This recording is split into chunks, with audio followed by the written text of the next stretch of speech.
वो हिंदुस्तान के सबसे बड़े बेईमान है। नरेंद्र मोदी आजाद हिंदुस्तान का सबसे बड़ा झूठा और मक्कार प्रधानमंत्री है। बुलडोजर तुम हमारे घर पे चला दोगे, हम अंधे और बहरे बने बैठे रहेंगे। तमाम मुसलमान, हिंदुस्तान भर के मुसलमान इंशाल्लाह गिरफ्तारी देंगे।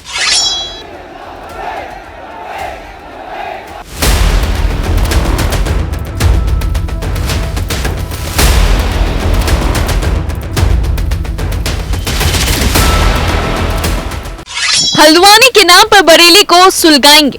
असल में मुसलमानों को तकलीफ पहुंचाना है। पहले भड़काऊ बोल, अब तौकीर को जेल भरो। और ऐसी सरकार की मौजूदगी में हमें आजाद रहने का कोई अधिकार नहीं है। गिरफ्तारी आंदोलन का ऐलान, माहौल बिगाड़ने का पूरा प्लान। मौलानाओं की साजिश, पुलिस ने भी कर ली सारी तैयारी। यूपी के बरेली में आईएमसी प्रमुख मौलाना तौकीर रजा खान ने सामूहिक गिरफ्तारी और जेल भरो आंदोलन का ऐलान कर दिया है। जुमे की नमाज के बाद तौकीर रजा ने सामूहिक रूप से गिरफ्तारी देने की बात कही है, जिसके चलते हजारों लोग सड़कों पर उतर आए। इसको लेकर पहले से ही भारी पुलिस बल तैनात किए गए थे। पूरे इलाका छावनी में तब्दील हो गया। ड्रोन से निगरानी की जा रही थी। फिलहाल पुलिस तौकीर रजा और उनके समर्थकों को रोकने का प्रयास कर रही है, लेकिन समर्थक बैरिकेड गिराकर आगे बढ़ गए। हालात तनावपूर्ण है। ज्ञानवापी केस में आए फैसले के विरोध में शुक्रवार को तौकीर रजा समर्थकों संग जेल भरो आंदोलन कर रहे हैं। इससे पहले तौकीर रजा ने हल्द्वानी हिंसा को लेकर एक विवादित बयान भी दिया था। तौकीर रजा खान ने कहा, तुम हमारे घर पर बुलडोजर चला दोगे तो क्या हम चुप बैठेंगे? अब किसी बुलडोजर को बर्दाश्त नहीं किया जाएगा। सुप्रीम कोर्ट अगर संज्ञान नहीं ले रहा है तो हम अपनी हिफाजत खुद करेंगे। हमें कानून ने अधिकार दिया है कि अगर हम पर कोई हमला होता है तो हम उसे जान से मार दें। इस दौरान रजा ने पीएम मोदी और उत्तराखंड के सीएम पुष्कर सिंह धामी पर आपत्तिजनक टिप्पणी भी की और साथ ही अपशब्दों का इस्तेमाल भी किया। बुलडोजर तुम हमारे घर पे चला दोगे, हम अंधे और बहरे बने बैठे रहेंगे। अब किसी बुलडोजर को बर्दाश्त नहीं किया जाएगा। सुप्रीम कोर्ट अगर संज्ञान नहीं ले रहा है तो हम अपनी हिफाजत खुद करेंगे।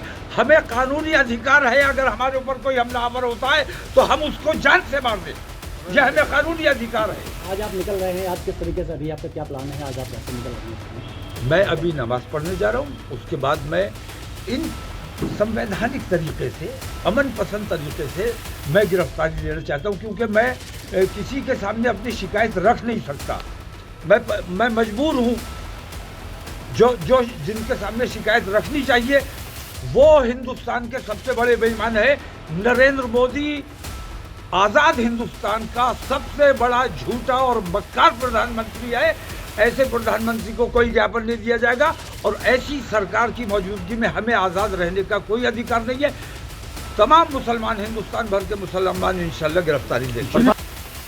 फिलहाल बरेली का माहौल इस वक्त बेहद गरमाया हुआ है। पुलिस प्रशासन पूरी तरह से अलर्ट मोड पर नजर आ रहा है।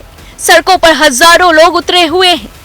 तौकीर रजा ने आगे कहा कि अगर कोई अपराधी है तो उसके मकान, मदरसा और मस्जिद पर बुलडोजर क्यों चलाया जा रहा है, इसका विरोध करेंगे। देश में नफरत का माहौल बना दिया गया है। इसके खिलाफ बरेली से अभियान भी शुरू कर रहे हैं, जो पूरे देश में चलाया जाएगा। हालांकि इससे पहले वीडियो संदेश में तौकीर रजा ने अपने लोगों से कहा कि नमाज अदा करने के बाद शांतिपूर्ण तरीके से गिरफ्तारी देनी है। हमें कोई भी ऐसा काम नहीं करना है जिससे गलत संदेश जाए। रजा ने प्रदर्शन या विरोध को संवैधानिक दायरे में रहकर करने की अपील की थी। बरेली में आईएमसी प्रमुख के प्रदर्शन के ऐलान को देखते हुए सुरक्षा के पुख्ता इंतजाम भी किए गए थे। 1000 से ज्यादा पुलिसकर्मियों को इस्लामिया मैदान में तैनात किया गया था। एसपी, डीएसपी समेत तमाम अधिकारी मौजूद रहे। किसी भी प्रकार की आपात स्थिति से निपटने के लिए पीएसी और आरएफएफ की भी तैनाती की गई थी।